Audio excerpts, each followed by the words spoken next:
Solar is something that just makes sense. I think whether you're on the left side or the right side of things politically, it's something that just makes sense. So we might do it for different reasons. For guys like me, we believe in it for things like energy independence, energy security, national security. Others might get into it because of environmental reasons or things of that sort. But the reality is, this is a technology that allows people to become energy independent, financially independent when it comes to their energy situation of their home. So I think solar is here to stay. I don't think it goes out of style. But I think the question is, how do we get it to more people and how do we make it more affordable? All right, welcome to the Hub stage. We are live once again, our penultimate conversation here at the Hub stage in Intersolar 2025, beautiful San Diego. The Hub stage is brought to you by Yotta Energy and ABC Supply. Thank you to our sponsors who help make this content available to you, both online and in person throughout these 3 days. Throughout these 3 days, my co-hosts and guests of this panel have been walking the show floor and engaging in conversations with folks as they are prone to do, in prep for what will no doubt be episodes on their podcasts in the coming days. I am joined by Sean White, Solar Sean of the Sean White podcast. Thank you very much, Nico. It's been a great show, great conference, great being on your stage with you. Thanks a lot for having me. Awesome to see you. Chris Crowell from Solar Builder. Yeah, I guess I don't consider myself a podcaster because I'm in print media still, but yeah, I that's part of it. And yeah, happy to be here. Thanks for the invite. For sure. Yeah, you were among the first to go video and start publishing stuff on YouTube for the industry during the pandemic. I'd say you've definitely solidified yourself in the podcaster realm, man. Yeah, as we were just saying, I don't want people to go back and see those early videos, but they're out there and it helped. Thank you, YouTube algorithm. Yeah. And last but certainly not least, Joe Ordia, the host and founder of Solar Surge. Hey, Nico, great to be here. Thanks for having us. Always good to see you, my friend. The conversations are usually quite interesting and varied as we get our podcasters together at these shows. And it's an opportunity for us to take our various perspectives on what we see happening in the industry. What's the barometer, the sense that we get, the pulse of the industry on the show floor, and where do we see sitting in the end of February, kind of most of the way through Q1 of 2025, where do we sort of see the industry going? What's in our crystal ball? Each of you have a different vantage point. Print media, mostly focused on training and education across the board, though. So I thought that we would not lean on me as the host, but sort of popcorn around on what we're seeing. And let's start with, if there are any, in no particular order, somebody can say I'll go first, but is there anything that stands out to you from a technology perspective on the show floor that really captured your attention, caught your eye, and you feel deserves some time on air and also is a sign of kind of where the industry innovation is leading? Well, I guess I'll start, but maybe start by also asking Joe a question. Because something that stood out to me was Yotta Energy's Yotta block. Yotta, is going for that module level storage, the only, company really trying to own that space. And over time, their product has morphed into a ballast block, or can replace a ballast block on the rooftop. And they leaned into that hard by specifically designing it to look like a ballast block. Yeah. And, to me, it's like, wow, this 1 kilowatt hour block to sit on the rooftop, not have to put this battery inside. To me, it's very cool. And I'm just curious, though, with your a little bit more energy storage expertise, what are you thinking about what they're doing with, this totally different approach? Yeah, no, I appreciate the question. And I can remember seeing their sort of ballast style module level storage going back all the way to 2018, yeah. RE Plus. I believe they had debuted it there. But for me, I don't really run into it a lot with the projects that I'm personally involved in, because so much of what we do at Solar Surge is explaining battery storage and making battery storage accessible to homeowners, right? Yeah. And so typically that means you're using centralized home batteries, and you're using them for backup purposes, not just for grid stabilization purposes. So I think it's neat. I think it's an interesting concept. And I think now, especially here in California, as batteries begin to be used more for self-consumption purposes, not specifically for backup, or for grid stabilization as part of maybe virtual power plant programs, I think you're probably going to see more interest and more demand in products like that. Very cool. Well, I'll pick up where Joe leaves off. I had a chance to interview Andrew Tanner, the chief technology officer, as well, had their CEO on for an interview, and caveat, fair disclosure that I'm an investor in Yotta, which is why I'm glad you didn't throw the question to me first. But Yotta has evolved from their solar leaf to this Yotta block, addressing a lot of the concerns that the commercial market have about energy storage, which is, where do we actually put this product? Is in a world where we need to expand in distributed generation, which I believe is going to be the fastest growth market for us in 2025, 2026, is the C&I market. You've got 83% of the commercial market under 50,000 square feet. And in a world where you have less than 50,000 square feet, the question is, where can I actually give up space to put a big battery bank? And the logical answer is nowhere. And so let's put it up on the rooftop right where the solar panels are going. The most often question that Yotta gets, and I ask again, is, well, how does that make sense? It's the hottest place in the building. You're going to put it not just on the roof, but you're going to put it underneath these solar panels, which are the hottest place on the roof. Yeah. And your IP is entirely air cooled. It's not liquid cooled, so that it is a completely passive cooling system. And the IP has evolved in the Yotta block very specifically around leveraging some novel approaches to dissipating heat pretty quickly that actually make this a compelling offer for installers who, in a world where they're used to modular power electronics being the building block, the Lego of their system, so that their installers can get in and out quickly. The standard designs are easy to scale. Where are we going to see the manpower moving into a fast expanding DG sector? It's going to come from the resi sector. The resi sector that has been hurting for the last year and a half, 2 years. And in that world, they're going to look at it and go, oh, okay, so I could either use in-phase, which is going to be a common choice. I could use solar edge, common choice. Or I actually like my relationship with CPS or Solis or some other string inverter. How do I put batteries on it? I'm going to take the same MLP architecture that I know and understand. I'm going to apply it to batteries. I'm going to drop it under the module, and my team's going to be up and down off the roof quickly, and I don't have to worry about having a specialist down there like tinkering with the batteries. It's literally plug and play. It's one of the most fascinating products that I have seen on the show floor, and I am incredibly biased. Yeah, I talked to Yotta also, and so as we're yachting about Yotta, I thought I would just kind of tell you what a Yotta is. Do you guys know what a Yotta is? It is 10 to the 24th joules. Oh, wow. So a joule is a watt second. There's 3.6 million joules in a kilowatt hour. So 10 to the 24, the way that I remember that is a mole, if you took your chemistry class, is 6.02 times 10 to the 24. So it's on the order of a magnitude of a mole of joules. And that's how much solar energy hits the Earth in 1 year. And that's why you are Solar Sean. That is the nerdiest answer I've gotten in 3 days of being on the stage. Thank you, Sean. That is wonderful. I think it's important to know. And the cool thing that I thought that they did too is they made their battery now. It's like the size of a ballast block. Yeah. So it was a lot bigger. Yes. And now it's a lot smaller. And it's just kind of cool that they're, it's like, oh, we got these heavy batteries. What do we do with them? It's all this extra weight. That sucks. And it's just like, and then they're carrying bricks up onto the roof to like weigh something down. So you just do it all at the same time. Yeah. So pretty cool. What other technology stands out? Because I mean, there's folks, there are tons of folks out here that are trying to bring new products to market. Is there anything that stands out to you that like really captured your eyes? You walked around? Yeah. We'll stay on commercial rooftops. Okay. The Bela Solar is the newest entry in trying to do a really lightweight solar module. And instead of being thin film, they've done it in such a way where it's monoperk cells, but encased in a polymer that is only a 0.6 pounds per square foot. Yes. And it has an adhesive to be mounted, which we've seen that tried it in the past. I'm like, well, how is this going to be different? Because the way I've seen some of those attempts kind of come and go, but there's a gap. It's installed on top of kind of like these like tubes that it glues down onto. Yep. So there's no mounting, and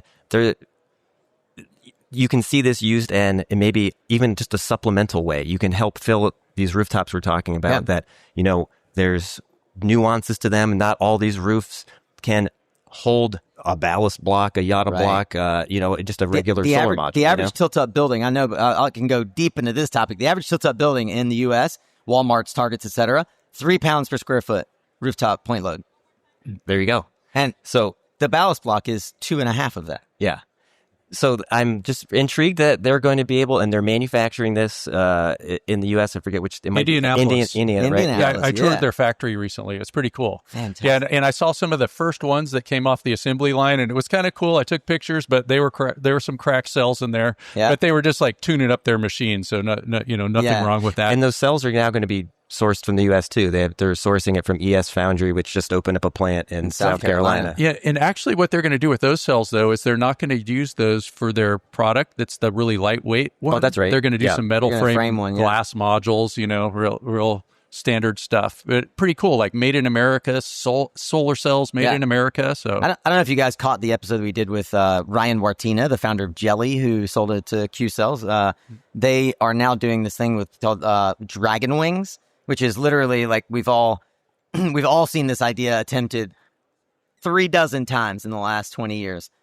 A fold-out array from a container Okay. with batteries inside. Well, Ryan is Doc Brown, and he figured this out.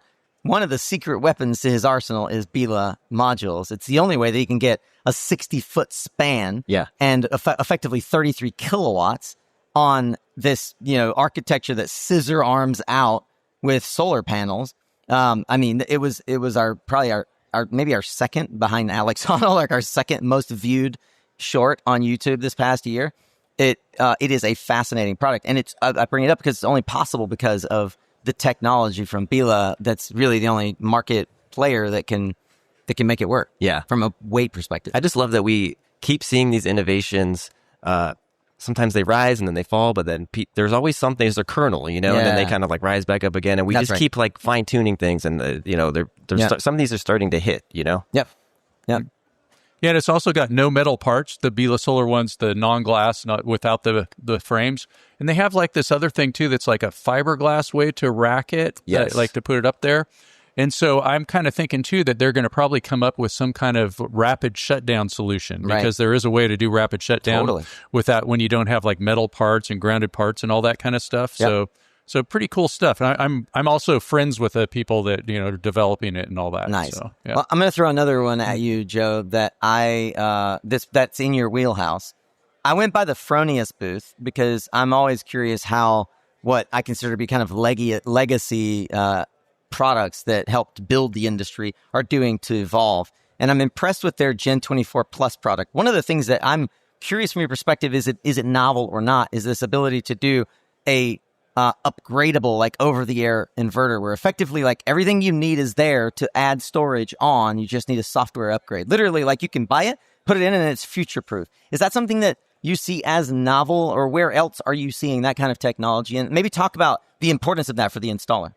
Yeah, well, that's a great question, Nico. I mean, I think the idea of having a battery-ready inverter is not necessarily a novel thing. Right. I mean, I can remember going back to 2017, 2018. Yep. You had some of the large residential inverter manufacturers marketing their inverter as battery compatible or battery ready. So that in and of itself, but I think what it is really more of a recognition that like everything is going towards batteries now. That's right. If you're in California, like right now, if you're installing solar, you're installing batteries with your solar now. Right.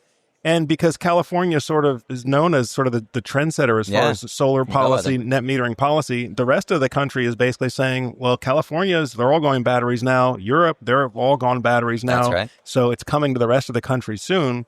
On the installer perspective, though, frankly, back when I was in the installation business, and when I talk to installers now, they tell me off the record, Joe, if I don't have to install batteries now, I really don't want to. Yeah. That's right. Because it's a more costly install, more things can go wrong.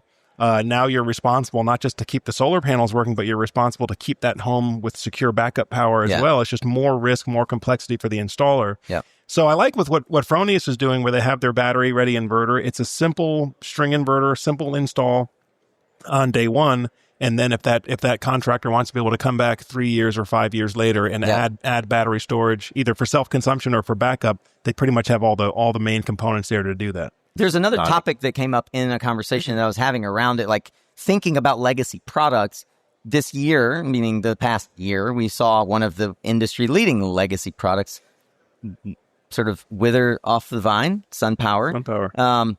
Which makes me think about all the homeowners who bought SunPower product and are now effectively stranded without a manufacturer. And I started thinking about what's happening in the utility scale industry. And it's not like manufacturers going out of business or going away, but there is a push to, and it's led in Europe by and large, repowering. And it hadn't occurred to me yet that this whole concept about repowering might come to the residential sector. What are you hearing in the market about repowering? Maybe Sean or Joe, who spend a lot more time there, and what might that look like as an opportunity for installers?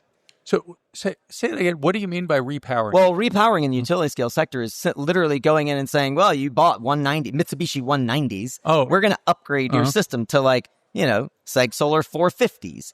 That's repowering the system. Or maybe you had an old SunPower inverter and it's gone down, or you had a Xantrex inverter and it's gone down. Okay. We're going to repower that system with, you can't do MLPE with a new Fronius Gen 24 Plus. Like that aspect of repowering. Yeah, and I just saw somebody was like, they had almost a megawatt of some power guard, the old SunPower. Yeah. And what do you do with that? It's like it had to be positively grounded, and you need special inverters and all that kind of stuff. And it's kind of a shame that there's not really a perfect solution for that. Barry Cinnamon's giving them away right now. Yeah. Uh-huh. And one of the things that too is that I'm like working on putting together a solar training center right now. Right. And so I can take donations, stuff like that. Oh yeah, there you go. And I do actually have a bunch of inverters and a bunch of PV that people have given me. And the other thing too that I think is, it's like, if you have something that works and it's making kilowatt hours, does it make sense to pull it off just to get 5% more efficiency, something like that, or 15% more efficiency, all that kind of stuff? I think if it works, leave it there, make it work, keep on making it work as long as you can. And if you wanted to put some more solar up on your roof, put it on the other direction, something like that. Right. There, another thing though that they're having a problem with too is if you like take off a different size module and you put a new one on there, are you going to have to redo the whole racking system? And I think that we need to be creative and make a way that we can keep the stuff there. It's like, I always think, just personally, if something works, don't mess with it. Yeah. Yeah. Like if something's working or it's in place and all that, I mean, it's like some people want to just tear it out so they can get paid for making a whole new system and things like that. But I just think that we should recycle, reuse, all that kind of. Yeah. Well, and then aren't there implications for new codes or new, if you're under new metering, you don't want to mess with the system too much because maybe you already had a great deal to begin with, and it just could change. You won't be grandfathered in. Yeah, it's complicated. But more importantly, what happens to your permit approval? Because you're approved for a specific size interconnect, which homeowners and installers at the resident level don't talk about this the way we do in the utility scale side. But when you get a permit approved, you're getting approved for a specific size interconnect to the utility. The utility is counting on only that amount of power ever coming off of your site. So you have to now go redo that. And in a world where we don't have solar app adopted everywhere, it just gets more complicated. Yeah, like on my house where I live, if I put 50% more PV on right there, I would have to get a new interconnection agreement, and I would be losing money the next year. Absolutely. Because I'm grandfathered in. So, well, Nico, I think you touched on a good point there, though, and SunPower may be one of the largest examples, but we've had a number of solar business failures over the past year and a half, which means there are literally hundreds of thousands of orphaned or abandoned systems, which is creating a business opportunity for a new category, what I would call the solar service company. For the residential sector, that's a relatively new thing. I know on the commercial side, it's pretty common to have a maintenance company or an O&M company. But on the residential side, it's a relatively new thing to have a solar service business, a company that's going to come in and essentially service or keep alive a solar installation that was abandoned by the original installation contractor. But Joe, these things have no moving parts. We've all been promised that nothing will ever break. Oh, no, it sounds great. At the time of sale, it sounds great. They just sign right here. Everything is going to be perfect for 25 years. Don't worry, we have you covered. That's right. The reality is you've had several of these installation companies that have gone out of business, and those 25-year guarantees are they're worth the paper they're written on. But there's still a homeowner there that has panels on their roof or batteries in their garage, and they want somebody to come and make it work. In fact, I had Nick Sherman on the podcast a few months ago. Nick's the CEO of Energy Aid here in California, and his whole business model is servicing abandoned solar systems, right? And what he would tell me is that, the business model for a solar contractor in the future is going to look a lot like what an HVAC service contractor looks today, where you're optimizing for travel, you're optimizing for billable hours on site, but you're paying an hourly rate for that service. Yep. And so is there an opportunity then, to take over, if you're an energy aid, to find these abandoned customers, that have an older system, maybe upgrade, swap out the inverter, and then so you're servicing the system, but then you're also there for if they're ready to add storage, you've now maybe installed a hybrid string inverter or something, right? And then now this is like a quasi new business model, right? So I was just at the Solar Games and I say, hey, buddy with the Houston shirt on, did you guys win? Woo. Nice All right. job. Nice. Congrats. Nice job. Right.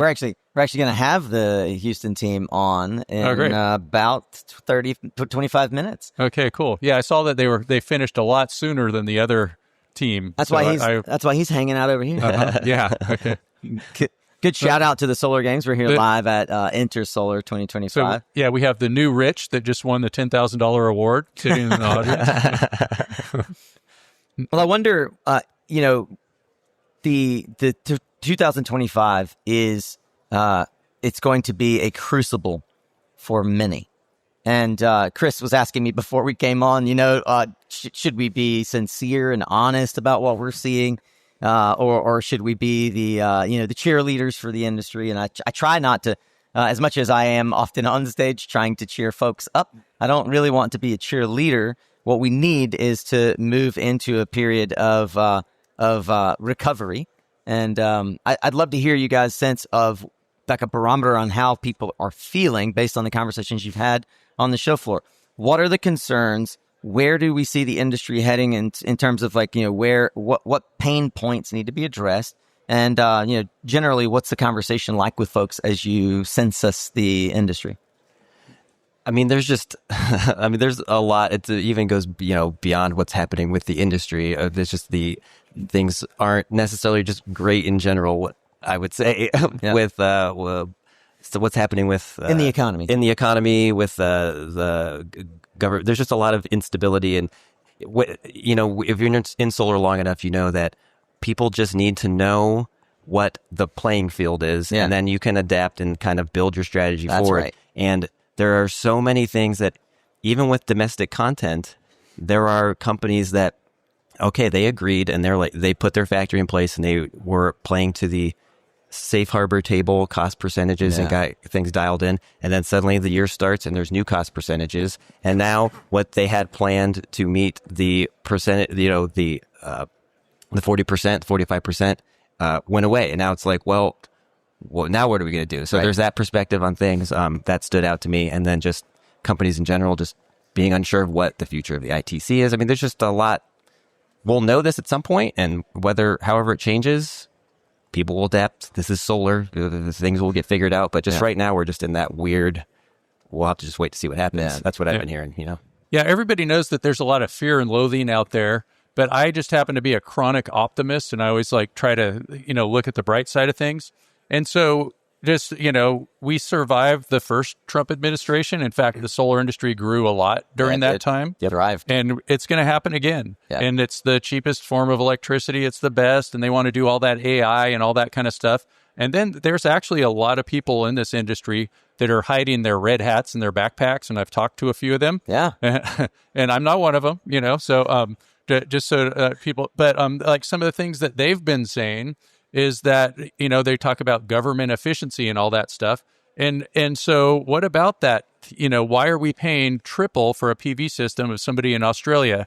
And then they talk about government efficiency and permit plans and all that kind of stuff. So maybe we can get Mr. Elon over there, instead of going after some of the things, is to go after the permitting process. So let's kind of redirect some of that energy towards the permitting process, so we can install solar for $1 a watt on residential. There you go. Sorry, I was just thinking where I left my red hat. But, I was going to say you did a really interesting video on this. I would love your perspective. I did. Well, I'll say for the other red hat people out there is solar is something that just makes sense. I think whether you're on the left side or the right side of things politically, it's something that just makes sense. So we might do it for different reasons.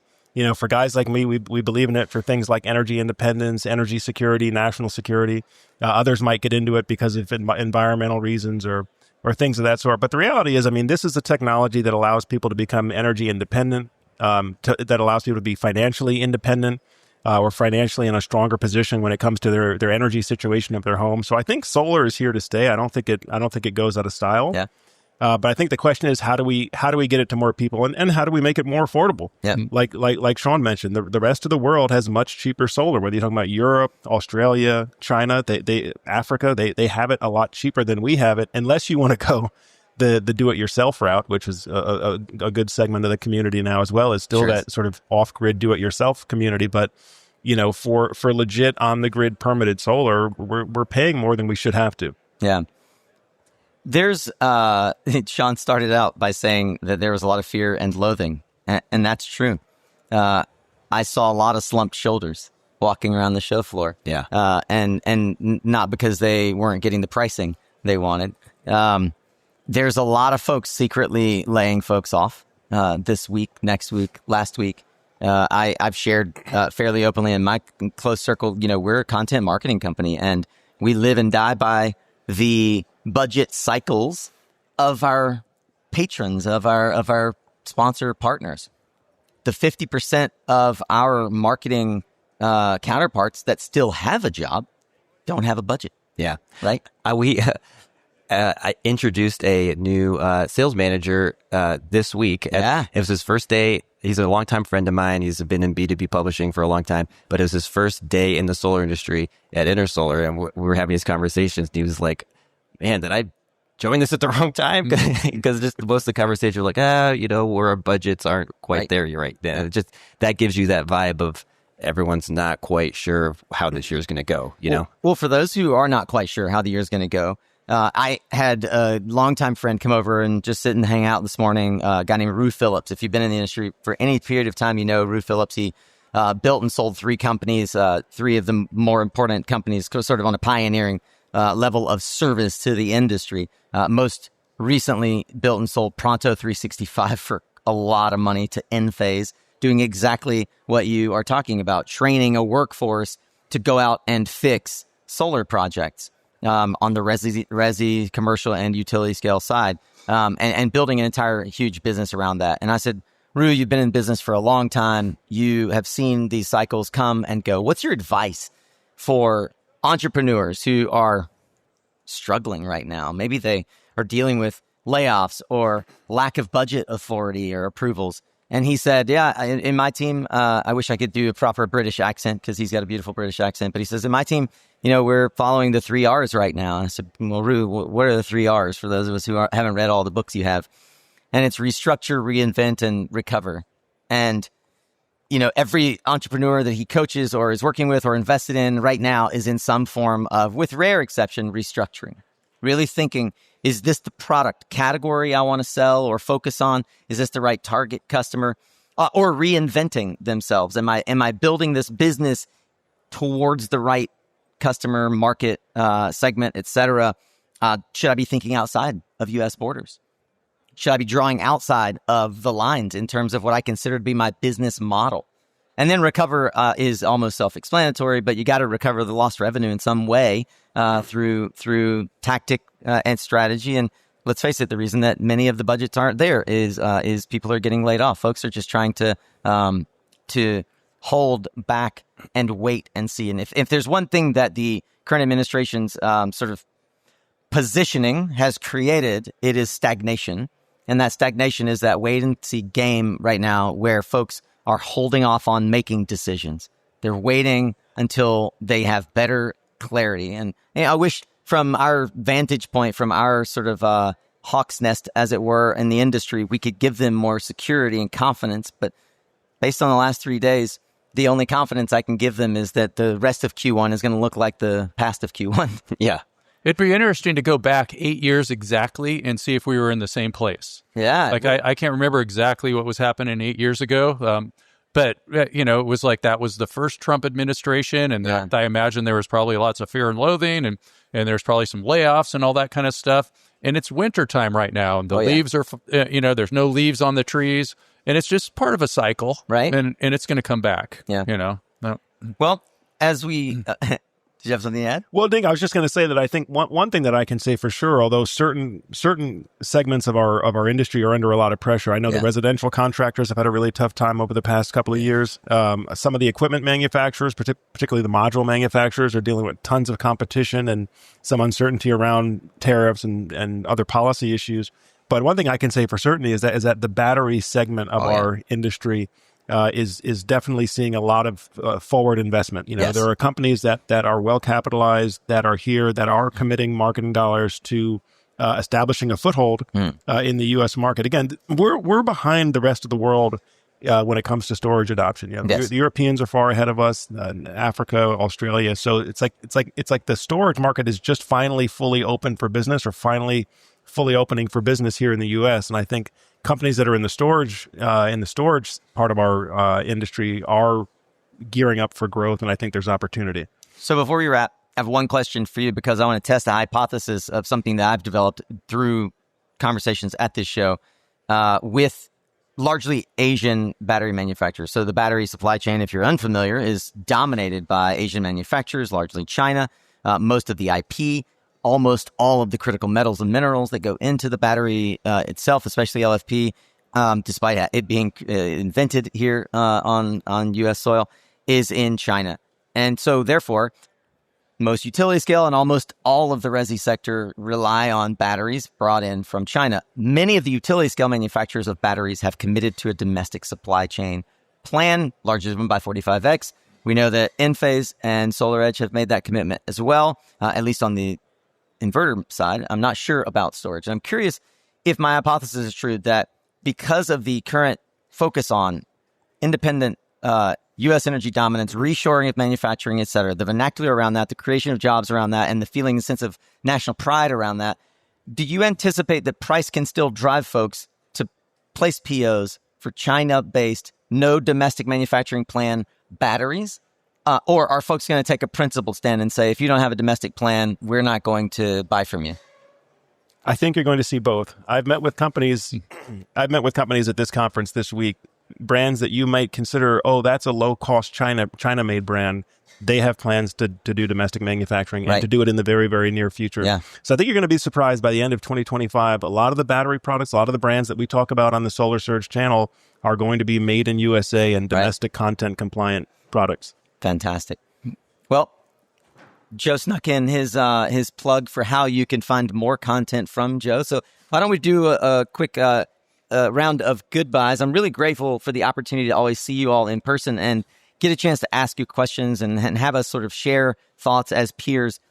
For those who want to follow you in some way, maybe they're listening to the SunCast podcast after this, or they're online watching some YouTube video that was posted somewhere by Intersolar, how can they find more of the kinds of content that you create? We'll start with you, Sean, and come back down this way. You can find everything about me at solarsean.com, including Sean White's Solar and Energy Storage podcast and my heat spring classes. Yes, go to his heat spring classes. And if you learn a lot about solar and you learn how everything works, that makes you recession proof, or even if it's just like an industry recession just for a few months, whatever, you're going to keep your job. That's right.